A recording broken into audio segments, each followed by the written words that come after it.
চেতন মুর্শেদ পাওয়া যে ভার নসিবে তো মিলে যাহার।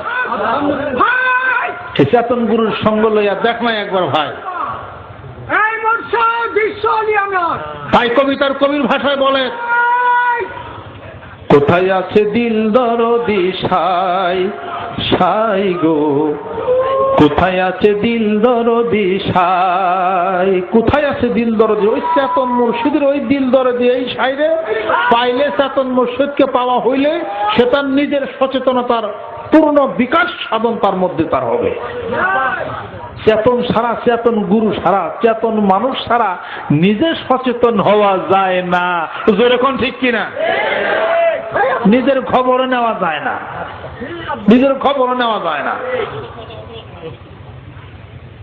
তাই কবি বলে, এখানে যদি চেনা জানা শোনা না হয়, অন্য কোথাও গেলে চেনা জানা শোনা হবে না। এখনই সময় অনুরাগের, আর কিনা তো সাধন ভজন অনুরাগের সময় গেলে, এখনই হলো চেনার সময়, জানা এবং বোঝার সময়। তাই কবি বলে